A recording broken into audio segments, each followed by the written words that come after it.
Paiigtingin pa ng COMELEC at PNP ang checkpoint. Ito'y dahil sa pagtaas ng bilang ng mga lumalabag sa election gun ban.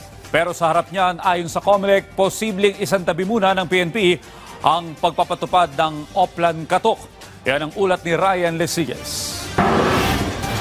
Suspindido na ngayong panahon ng halalan para sa Commission on Elections o COMELEC ang kontrobersyal na kampanya nito kontra loose firearms na Oplan Katok. Ito ang pagbabahay-bahay ng mga pulis sa mga natukoy na nagmamayari ng baril na expired na ang license to own and possess firearms. Ayon kay COMELEC Chairman Attorney George Erwin Garcia, nangako si PNP Chief Police General Romel Francisco Marbil na tatalima ang pambansang pulisya sa naisin ng COMELEC. Magugunitang inihirit ng COMELEC Chairman sa PNP na itigil ang Oplan Katok sa paniniwalang magagamit ito ng mga kriminal para sumalisi sa mga pulis upang may sakatuparan ang kanilang masamang pakay.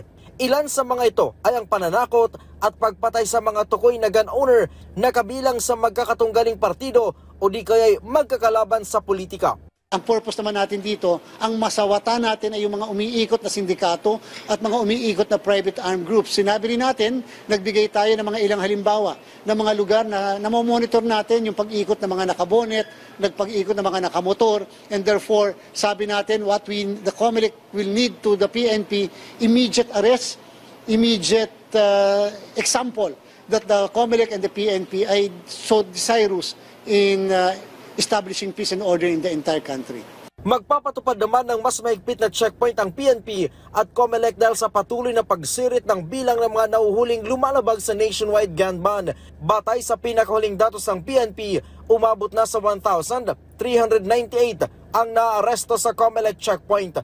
Umabot naman sa 1,422 ang nare-recover na iba't ibang klase ng baril.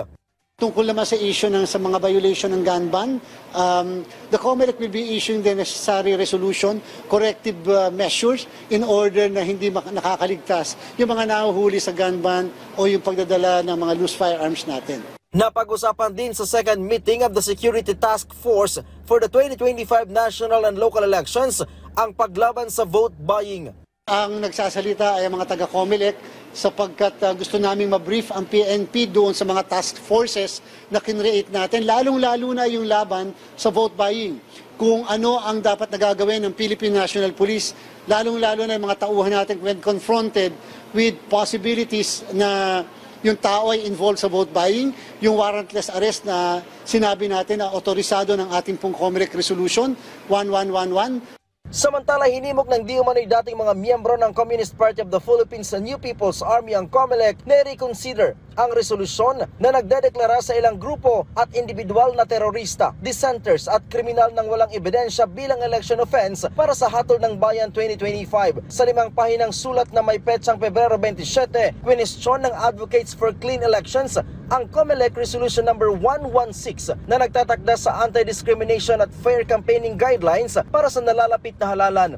Git ng grupo, maaari itong makaapekto sa freedom of expression. Binigyan din pa ng grupo na may umiiral na batas laban sa maling pag-aakusa, defamation at libel, at dito daw dapat mag-focus ang ahensya at hindi sa unnecessary at biased new rules. Hirit naman ng grupo sa mga botante, huwag iboto ang mga kandidato na konektado sa CPP, NPA, NDF.